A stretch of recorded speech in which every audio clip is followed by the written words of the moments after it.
Well, a staple of television drama these days is, of course, the court or the legal show, and there are just a plethora of them. It's a really popular format, from Perry Mason through Law and Order, The Good Wife, Raising the Bar, you name it. They've got tons of these types of justice sorts of shows out there, and it really gives us an opportunity to take a peek inside the American justice system, how it's working and maybe how it's not. And we become familiar with the rules of arraignment and evidence and how witnesses can be cross-examined, and you probably find yourself going, hey, he should have objected there, that was hearsay, and this kind of a thing. We become little experts in the legal system.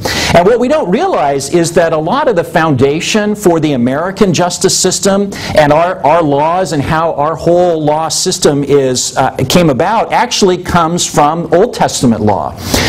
And the Jewish courts, the way that they were oriented and organized, or at least were supposed to be organized, and how they work, had a lot of influence on how our court system works in this country even today.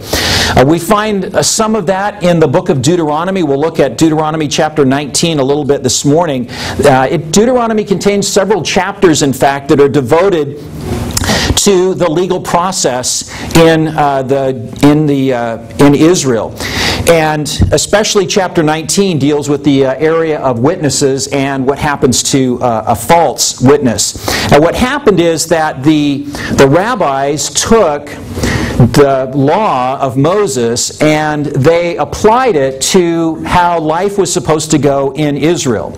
And those oral traditions that came down through the centuries were compiled into a book called the Mishnah. And the Mishnah contains several chapters, or volumes as they call them. The first chapter is called Sanhedrin. The Sanhedrin was the ruling council of Israel. It was composed of the chief priests and the elders, and also the chief priest, the high priest himself. And they had rules that they were supposed to follow, rules of evidence, rules of order, rules of how the courts were supposed to operate. And the idea of these rules was to take the law out of the hands of fleshly man so that it was done justly and fairly, so that it couldn't be subverted. But as we're going to see in Matthew chapter 26, the latter half of the chapter, the subversion of justice was in fact exactly what happened in the trials of Jesus Christ. Now this morning we're going to look at one of the things happening in the latter half of chapter 26. This is during the arrest of Jesus, and then they take him to the high priest's home, and during this we have the denial of Peter. Now we're not going to cover that this week. We'll actually look at that as a separate thing next week, but I just want to deal today with the arrest, trial, and conviction of Jesus in the Jewish court system. And really what they were doing, there were actually 6 trials that Jesus faced. 3 of them were Jewish and 3 of them were secular. And we find the first 3 that happen in this part of the account, although Matthew doesn't record one of those trials, but I'll mention it. And really it was an attempt to legitimize murder. Let's just call it that. The elders of Israel wanted to kill Jesus, and they found a way they could do it legally, or at least maybe they thought it was legally. Then, of course, Jesus came before Herod, who was a secular king, and then also 2 times before Pilate, before he was condemned on the cross.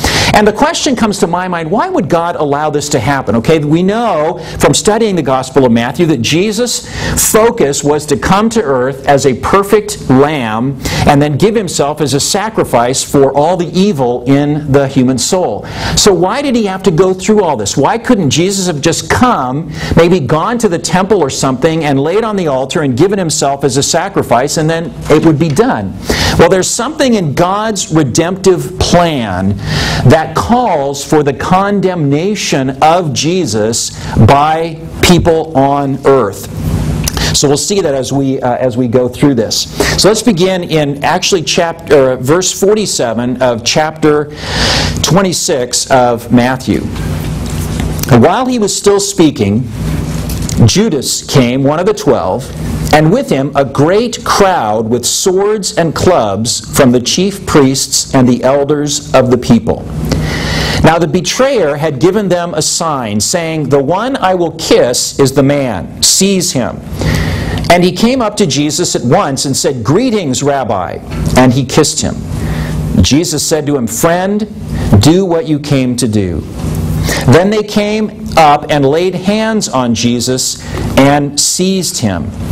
Okay, so first Judas comes as the betrayer. We know that he went to the chief priests and he said, "What'll you give me if I hand over Jesus?" And the problem that the chief priests were having was that Jesus was pretty popular with the people. And if they went where the people were and where Jesus was teaching and they tried to arrest him, the people, the guards and the chief priests would have been in a whole lot more trouble than they would have bargained for, because the people would have rioted.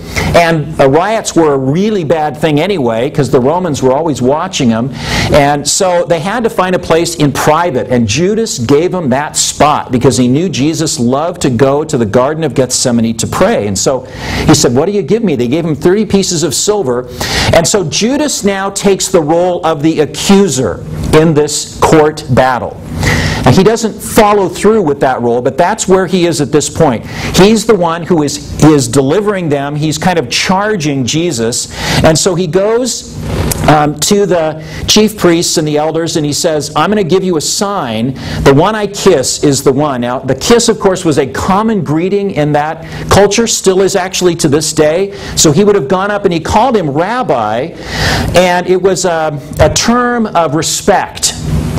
And he kissed him. And Jesus said, "Friend, do what you came to do." And there's actually a second way you could translate that.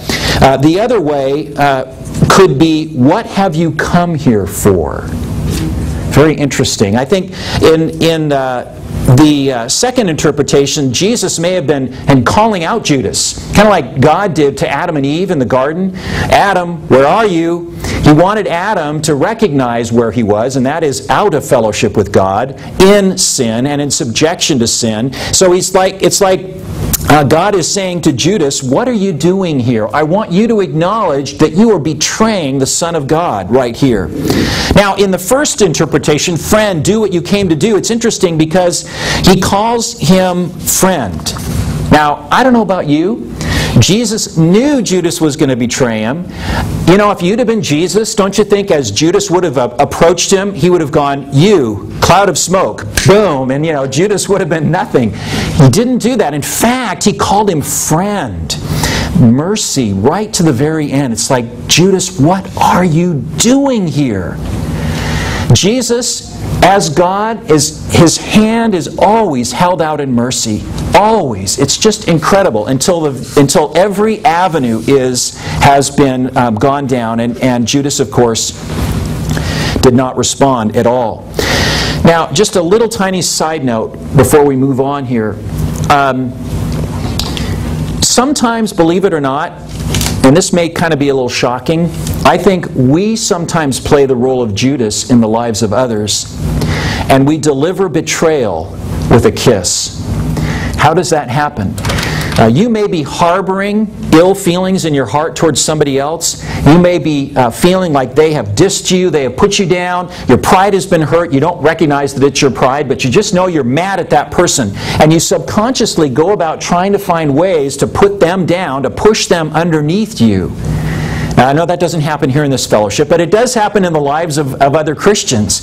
But the interesting thing that happens sometimes is because we want this veneer of righteousness on our lives, we actually will go and in a cloud or a covering of friendship, we deliver a knife blow to that person. We go behind their back as we are, kissing them. We go behind their back and we gossip about them to other people, so that their mind's attitude towards that person is poisoned, and their fellowship is harmed. I would just be really cautious as we deal with other people, to make sure that we have the right motivations. Always with the hand of mercy, as Jesus showed. Trying to encourage and build people up. And watch out if you find yourself wanting to put somebody down, even if you think it has good motivation. Okay, anyway, let's move on. So we're still in verse 50 here. He said, "Friend, do what you came to do." Then they came up and laid hands on Jesus and seized him. And behold, one of